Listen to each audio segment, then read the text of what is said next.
विद्यार्थियों,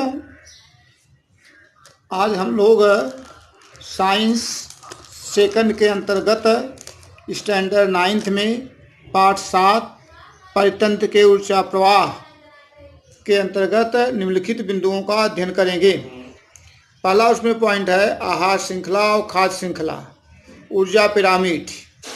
दूसरे पॉइंट पे जैव भू रासायनिक चक्र, कार्बन, ऑक्सीजन और नाइट्रोजन चक्र। जैसा कि हमने पहले आपको बताया था कि इस पाठ के अंतर्गत आपका पुनर्वलोकन करते हुए पॉइंट 1, पॉइंट 2, पॉइंट 3। पॉइंट 1 में है परितंत्र क्या है, पॉइंट 2 है परितंत्र के विभिन्न प्रकार कौन से हैं, पॉइंट 3 है परितंत्र के जैविक तथा अजैविक घटकों की आंतरिक क्रियाएँ किस पद्धति से घटित होती हैं। ये तीनों पॉइंट परीक्षा में नहीं आएंगे। अब हम लोग इसमें परितंत्र का ऊर्जा प्रवाह, इसे एनर्जी फ्लो इन इकोसिस्टम भी कहा जाता है। इसके संदर्भ में विद्यार्थियों हम लोग कक्षा 8वीं में पोषण पद्धति के अनुसार सजीवों का वर्गीकरण पढ़ चुके हैं। तदनुसार स्वयं पोषी के रूप में वनस्पतियाँ होती हैं, इन्हें उत्पादक भी कहते हैं।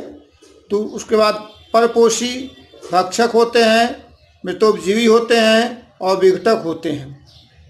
ऐसे इस सृष्टि में अनेक जीव की श्रृंखलाएं पाई जाती हैं।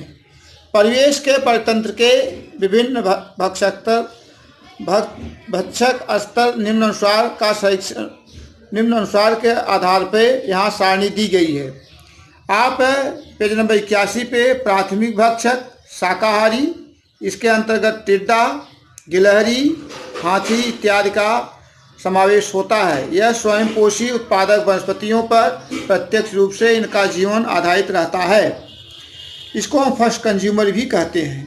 द्वितीय पॉइंट के अंतर्गत आता है द्वितीय भक्षक, सेकंड कंज्यूमर्स, मांसाहारी। एग्जाम्पल के अंतर्गत मेढक, उल्लू, लोमड़ी ये शाकाहारी प्राणियों का अन्न भोजन के रूप में उपयोग करते हैं। तो फर्स्ट कंज्यूमर में आपका जो प्लांट्स होते हैं, सेकंड कंज्यूमर में जो प्लांट के ऊपर आधारित होते हैं वो हैं। तीसरा है सर्वोच्च भक्षक, इसमें शेर, बाघ मांसाहारी प्राणियों का भक्षण करते हैं, अन्य प्राणी इन्हें नहीं खाते, माने इसको हम सर्वोच्च भक्षक को टॉप कंज्यूमर भी कहते हैं।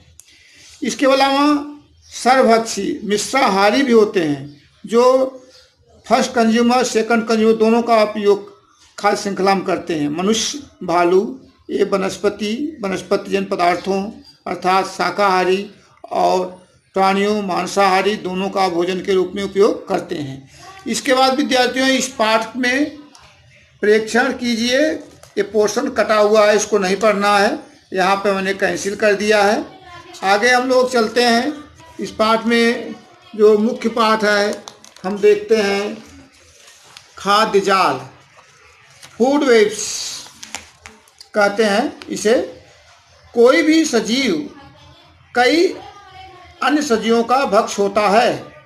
एग्जाम्पल में कोई कीटक अनेक प्रकार के वनस्पतियों के पत्ते खाता है, परंतु वही कीटक मेढक, छिपकली तथा अन्य पक्षियों का भक्ष होता है। फूड वेब्स किसे कहते हैं? फूड वेब्स का हिंदी रूपांतरण विद्यार्थियों यहाँ पे खाद्य जाल।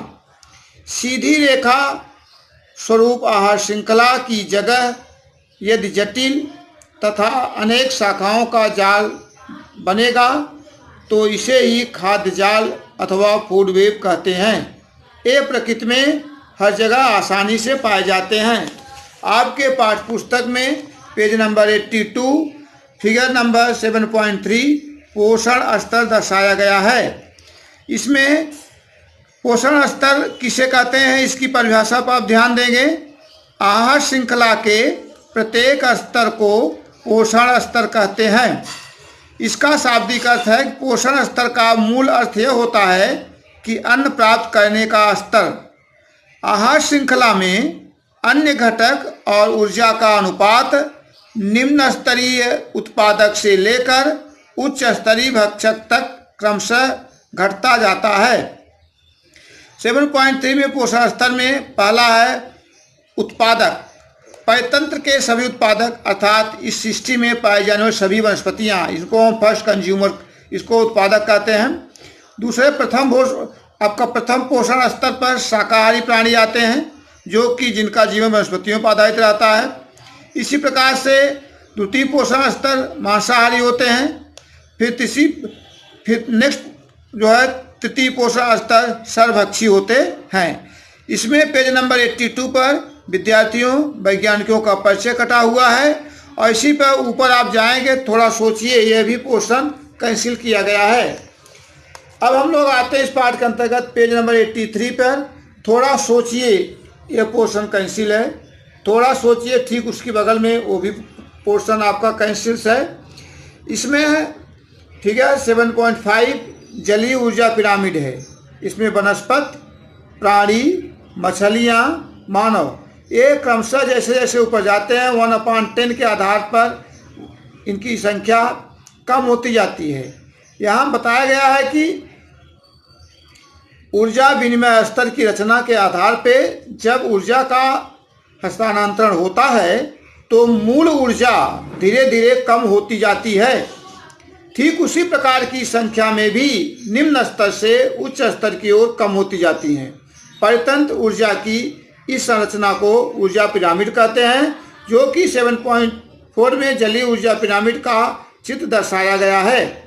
अब हम दूसरे पॉइंट पाते हैं कि सर्वोच्च भक्षक की मृत्यु के उपरांत उसके मृत शरीर का विघटन करने वाले विघटकों को यह ऊर्जा प्राप्त होती है। फफूंदीत सूक्ष्मजीव मृत प्राणियों के शरीर का विघटन करते हैं, इसीलिए ऐसे प्राणियों को विघटक कहते हैं। इसमें मृत अवशेष से भोजन प्राप्त करते समय विघटक उसका रूपांतरण सरल कार्बनिक पदार्थ में करते हैं। ये पदार्थ हवा में, पानी में तथा मिट्टी में बहुत ही सहजता के साथ मिल जाते हैं। यहाँ से यह घटक पुनः वनस्पतियों द्वारा अवशोषित कर लिया जाता है तथा आहार श्रृंखला में प्रभावित होता है। हम लोग किसी भी परितंत्र की ऊर्जा का सबसे बड़ा स्रोत अगर आप पूछा जाए क्या है, तो इस सृष्टि में सबसे बड़ा स्रोत बच्चों सूर्य है। सूर्य जो है ऊर्जा का सबसे बड़ा स्रोत है।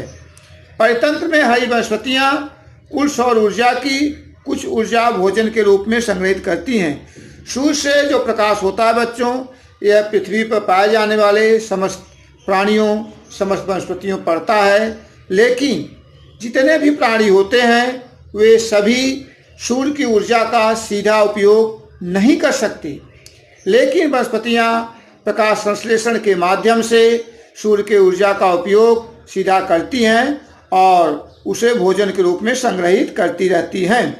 विघटकों तक पहुंचने के पूर्व ये ऊर्जा एक पोषण स्तर से दूसरे पोषण स्तर पर प्रभावित की जाती है। विघटकों के द्वारा इसमें से कुछ ऊर्जा ऊष्मा के रूप में उत्सर्जित हो जाती है, परंतु इसमें से कोई भी ऊर्जा सूर्य की ओर वापस नहीं जाती। इसीलिए ऊर्जा के प्रवाह को एक दिशीय ऊर्जा माना जाता है। अगर प्रश्न में पूछा जाए सूर्य के ऊर्जा प्रवाह को एक दिशीय माना जाता है क्यों, तो इसका उत्तर आप लोग ये दोगे, जो ऊर्जा सूर्य से प्राप्त होती है वह ऊर्जा वनस्पतियों के माध्यम से अवशोषित की जाती है, लेकिन जो कुछ ऊर्जा उसमें ऊष्मा के रूप में उत्सर्जित हो जाती है और वह सूर्य की तरफ वापस नहीं जाती, इसलिए इनका उपयोग किया जाता है। इसी पेज पर पेज नंबर 83 के अंतर्गत बच्चों ऊपर से थोड़ा सोचिए पोर्शन कटा है और थोड़ा सोचिए बगल में कैंसिल किया गया है, नीचे थोड़ा सोचिए भी पोर्शन कैंसिल है, संस्थानों के कार्य कैंसिल किए गए हैं।